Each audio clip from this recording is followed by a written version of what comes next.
A esta hora de la tarde saludamos al analista político Pedro Donoso, quien nos acompaña. Doctor, qué gusto saludarlo. ¿Cómo está? ¿Cómo le va? Carlos, qué gusto. Muchas gracias por la invitación. Atento a sus preguntas. Gracias, Pedro, por el espacio en su agenda. Vamos a analizar las implicaciones políticas de lo que ha sucedido en las últimas horas a raíz de la detención del líder de la CONAIE, Leonidas Issa. Mi compañera Meche Pesantes empieza este diálogo. Meche, adelante, por favor. Doctor, usted ha dicho en sus redes sociales que la gravedad del paro dependerá también de la habilidad del gobierno en manejarlo y la detención de Issa demuestra una torpeza inmensa. ¿A qué se refiere con esta última frase, que es una torpeza inmensa? Buenas tardes. Creo que hay que analizar esta situación, ¿no es cierto? Este suceso entendiendo que todo es un proceso. Es decir, el problema del Ecuador es que somos un país que nos chupamos lo que sucede y creemos que las cosas aparecen de la nada y no, es todo un proceso, ¿no es cierto?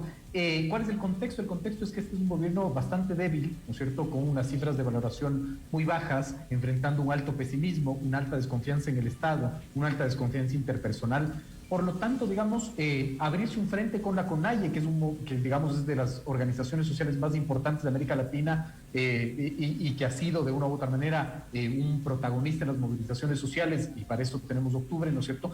Creo que era un error, y creo que era un error, digamos, porque la movilización que había convocado hace 24 horas era una movilización bastante debilitada. No habían plegado, por ejemplo, otros actores a esa movilización. Sí iba a debilitar naturalmente, el sector transportista no había plegado, los sindicatos no habían plegado. Entonces, digamos, no veo la razón política, siempre yo voy a hablar desde el ámbito político, porque hay también razones jurídicas de las cuales yo no me voy a meter, pero no vi la razón finalmente para aplicar esta acción, que yo creo que lo único que provocó es que el resto de movimientos sociales cierren filas a favor de la CONAIE.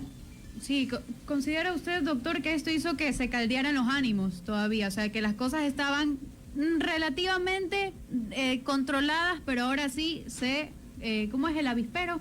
Se alborotó el avispero.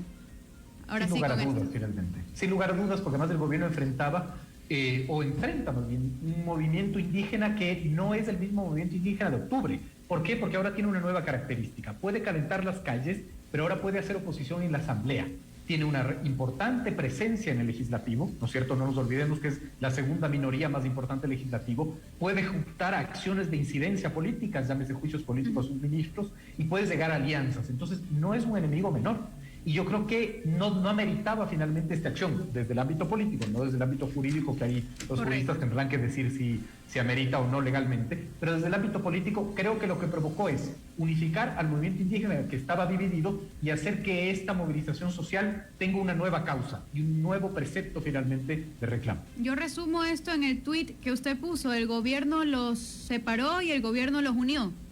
Exactamente, digamos, porque el movimiento Pachacuti ya tenía una tensión abierta con la CONAIE, ya era más fácil, digamos, lidiar con una CONAIE un poco más debilitada, pero ahora vemos, digamos, y para que no sea una opinión, ahora vemos, por ejemplo, el pronunciamiento de Salvador Quispe, de Lourdes Tibán, de Marlo Santi, cerrando filas a favor de Leonidas Issa, y eso solo pudo haberlo provocado esta acción, digamos, de la prisión al líder de la CONAIE.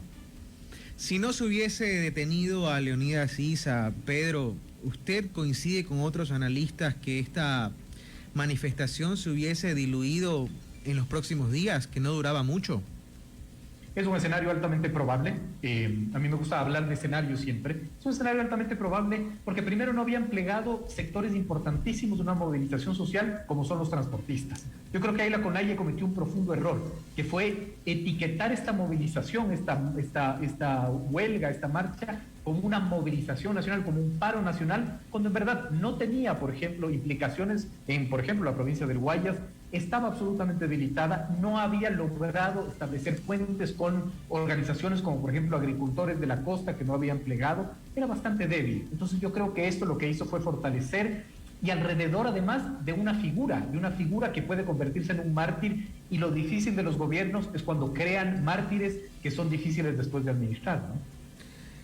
Leía un tuit de Cristian Zurita, reconocido periodista, uno de los incluso investigadores del caso Sobornos 2012-2016, que decía: yo nunca he visto a un líder social que termine detenido, salga de la cárcel y no salga fortalecido. Es decir, Acá todo lo que puede pasar con Leonidas Issa va a jugar a su favor en el fortalecimiento de su liderazgo, Pedro. Sin lugar a dudas, los líderes políticos no van a ser debilitados por una persecución judicial. La politización de la justicia lo único que provoca finalmente es el fortalecimiento de los liderazgos. Usted me va a decir, ok, deme pruebas. Lula da Silva en el Brasil, Fujimori en el Perú. Es decir, es muy complejo, ¿no es cierto?, el plantear y el pasar desde una persecución judicial a un líder, ¿no es cierto?, para acabarlo políticamente. Yo creo que el gobierno lo que debió haber hecho es administrar la tensión social, el conflicto social que existe, ¿no es cierto?, si queremos dar cifras, y la última cifra de perfiles de opinión, la cifra que a mí me gusta analizar, que es el pesimismo, ya llega a 9 de cada 10. Estamos en los niveles de pesimismo de abril del 2021, que son niveles inéditos, ¿no es cierto? La credibilidad del Estado, por ejemplo, en menos del 10%, con los indicadores además de pobreza, la CEPAL habla del 30% de pobreza, es decir, esos son indicadores reales que yo creo que el gobierno debió haber respondido, porque además los 10 planteamientos de la CONAIE, si bien eran contradictorios, yo creo que de una u otra manera podían haberse respondido desde el diálogo, ¿no? Y creo que el gobierno tiene este problema, que no es un gobierno con identidad. Un día es el gobierno del diálogo, al otro día es el gobierno de la mano dura, al otro día es el gobierno de la reactivación. Entonces le cuesta mucho identificar qué tipo de gobierno es y eso le provoca que no pueda administrar las funciones sociales. Tiene problemas serios de comunicación, en efecto. El presidente de la República, Guillermo Lasso, en una ocasión le dijo a Leonidas Issa que va a terminar con sus huesos en la cárcel y antes de estas manifestaciones, el presidente Lasso, el mismo presidente Lasso le decía, vamos a dialogar, depongan su postura. Pero a ver, diálogo ya hubo.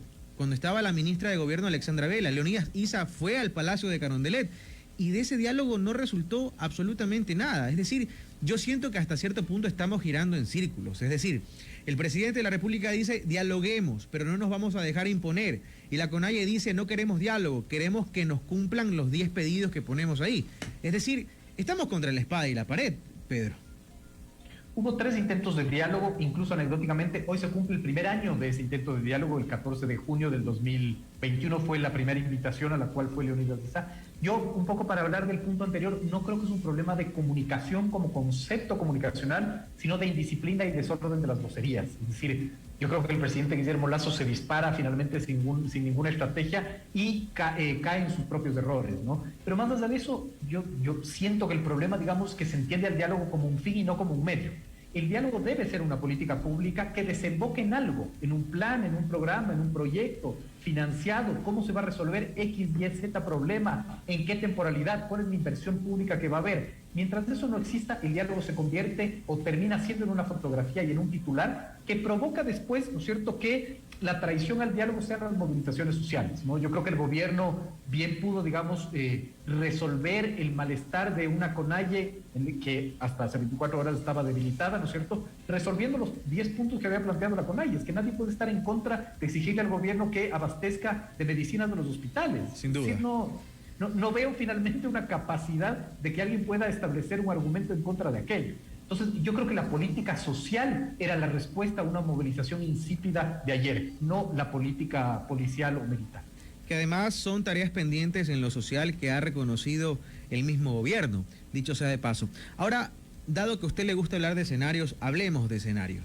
Hasta la 1 de la mañana de este miércoles 15 de junio, decíamos, termina el periodo en el que en flagrancia se puede definir el futuro de Leonidas Issa. Pueden pasar dos cosas: que Leonidas Issa sea liberado y que se le abra una indagación fiscal, o que se quede detenido, se quede preso.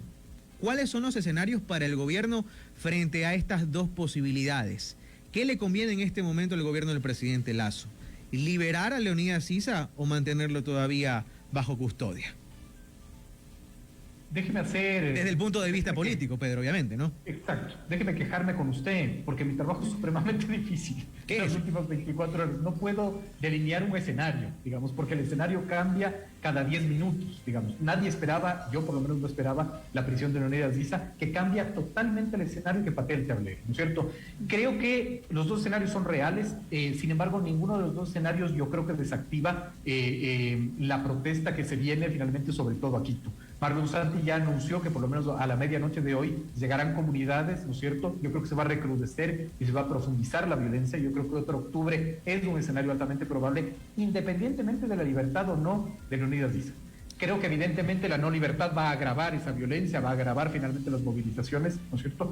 Pero creo que el mal ya está establecido, ya está hecho. Y ahí, digamos, la posibilidad de replantear, por ejemplo, una oportunidad al diálogo, yo creo que está cerrada. Habrá que tener que enfrentar, digamos, esas movilizaciones de parte del gobierno, ¿no? Se va a recrudecer, evidentemente, si Leonidas Issa se mantiene prisionero y preso, y peor en las condiciones en las que está. Es decir, lo que yo tengo información, de lo que he leído en redes y a medios de comunicación, él está retenido en, digamos, la base militar de la Tacunga. De lo que yo poco puedo entender yo de derecho, a pesar de ser abogado, pero me dedico a otras cosas, no hay nada más ilegal que aquello, digamos, ¿no? Entonces, incluso el proceso de retención de Leonidas Issa está bastante cuestionado, y ese no es un elemento menor el momento en que tú construyes escenarios a futuro, ¿no? Y dicho sea de paso, con esta acción, es decir, con la detención de Leonidas Issa en una base militar, incluso el gobierno se está yendo en contra de la misma Constitución, y hay que ser objetivos en este tema. El artículo 203 dice lo siguiente: los cuarteles militares, policiales o de cualquier otro tipo no son sitios autorizados para la privación de la libertad de la población civil. Esto evidentemente le va a acarrear un problema al gobierno en lo judicial. Volviendo a lo político, usted ha dicho que así Leonidas Issa sea liberado, las aguas no se van a calmar y que ya el diálogo no va a ser posible. Entonces, ¿qué nos queda, Pedro? ¿Se cae el gobierno? Yo creo que el diálogo en el corto plazo, me refería, ¿no? Yo creo que mucho va a depender, y ahí vuelvo a mi tuit, mucho va a depender de la habilidad política en el que el gobierno pueda corregir su error, si lo planteamos así. Yo creo que, por ejemplo, hay desde las vocerías, y como les decía, yo creo que la respuesta del gobierno tiene que ser más desde el ámbito social que desde el ámbito policial. Yo planteara finalmente una vocería más neutral, planteara de una u otra manera resolver los 10 puntos que la CONAIE está planteando para que las causas, digamos, que generan o que aglutinan a los movimientos sociales se vayan diluyendo, ¿no? Necesitamos un plan de parte del gobierno para reducir los niveles, por ejemplo, de pobreza extrema, de desabastecimiento de hospitales, etcétera. Creo que esa es la salida finalmente, el poder empezar a atender esos 10 puntos que quizás lo pronunciaron la CONAIE, pero de una u otra manera, si uno ve los estudios demoscópicos, puede ver que son el anhelo de la población, ¿no? Entendiendo, por ejemplo, que los 3 principales problemas ahorita de los ciudadanos que les preocupan, de acuerdo a perfiles de opinión en su última encuesta, es de inseguridad, desempleo, digamos, y la preocupación sobre salud. Doctor, usted también, he estado viendo mucho su Twitter, veo todas las cositas que va opinando. También le contestó a una seguidora que podría tratarse a futuro de una muerte cruzada. Es que hay que ver, digamos, la oposición que representa el movimiento indígena, ¿no es cierto? Porque el movimiento indígena puede hacerse, digamos, de la alianza, el correísmo, incluso con el Partido Social Cristiano, y empezar a generar, digamos, una interpelación al presidente que puede terminar, yo creo que en la llamada de muerte cruzada, porque el botón, digamos, que más beneficia finalmente en el ámbito de la muerte cruzada es al Ejecutivo, ¿no? Entendido que la Constitución le favorece en ese sentido, no necesita un pronunciamiento de la Corte Constitucional, simplemente un decreto ejecutivo. Yo creo que si las cosas se elevan de tensión, si es que el movimiento indígena logra también llevar las movilizaciones de la calle al legislativo, yo creo que ese es un escenario bastante probable también. Bien. Regresando al tema de las movilizaciones, Pedro, hablando sobre todo de la estrategia política del gobierno, queda claro que la detención de Leonidas Issa no fue coordinada con otras entidades. Esta mañana flaco favor le hacía al gobierno central ese comunicado de la Fiscalía General del Estado que decía: no sabemos de tal detención, no tenemos ningún parte. Es decir, el gobierno vuelve a mostrar sus falencias en materia de coordinación interinstitucional, esta palabra que tanto usa pero que tan poco aplica. Es decir, se lanzaron al vacío con la detención de Leonidas Issa desde su punto de vista. Al parecer sí, ¿no? Y sobre todo en ese comunicado de la Fiscalía hay una frase que es fundamental, que es instamos a que no se dé paso a, no es textual porque no me acuerdo las palabras, pero que no se dé paso a retenciones o detenciones ilegales, ¿no? Arbitrarias. Y hay que recordar otra vez octubre, juguemos a octubre como un espejo. No nos olvidemos de esos 11 conductores de Uber que fueron retenidos, ¿no es cierto?, y que fueron prisioneros porque se sospechaba que querían atentar con el presidente, y al final resultaron ser 11 conductores de Uber finalmente, ¿no? Y claro, ahí el pronunciamiento de la Fiscalía es bastante demoledor. Habrá que ver cómo la justicia responde finalmente a eso.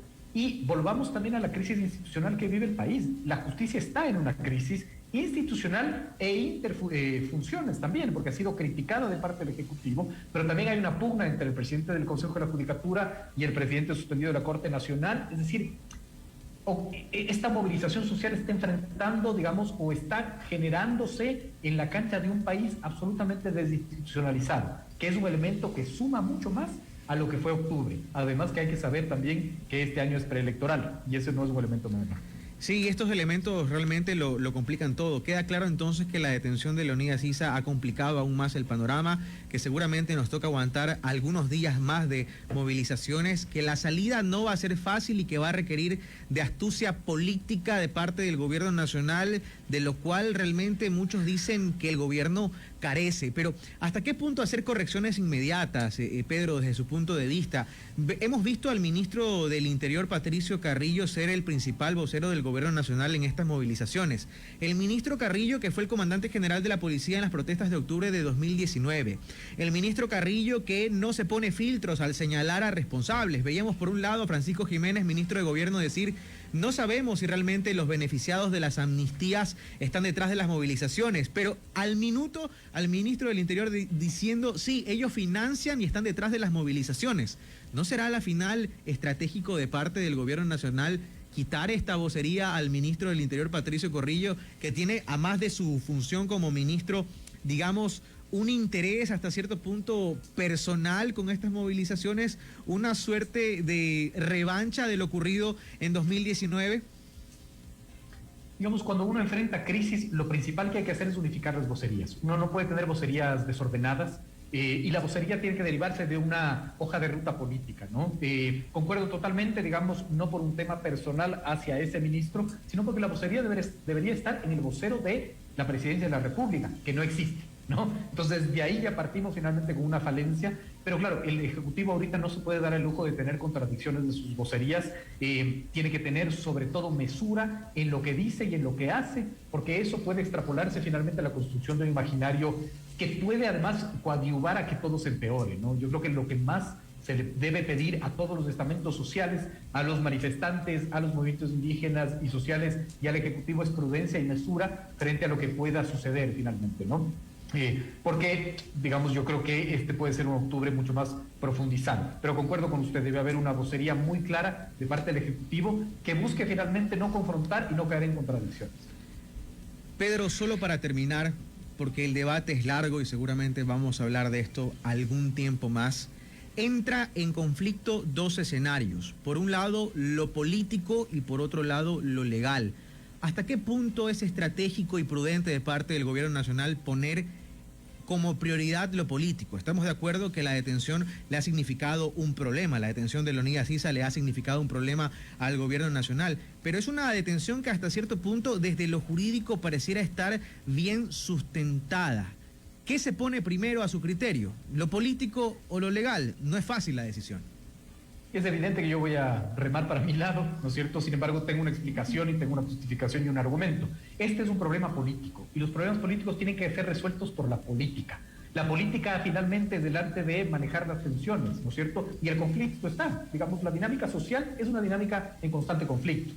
El pretender que sea lo jurídico el que resuelva problemas políticos solo conlleva finalmente a que estos eleven la tensión y eleven el tono, ¿no? Yo creo que la salida tiene que ser política, la salida tiene que ser definitivamente dialogada, tiene que ser superada, si no nos vamos a tener que enfrentar a escenarios mucho más crudos de lo que nosotros vimos en octubre, porque hay otros elementos que agravan, digamos, la situación, ¿no? Con el mismo hecho de que es un año preelectoral, como el mismo hecho de que Pachacutic y el movimiento indígena no solo es un movimiento social de calle, sino que ya tiene la fortaleza de la incidencia política, etc.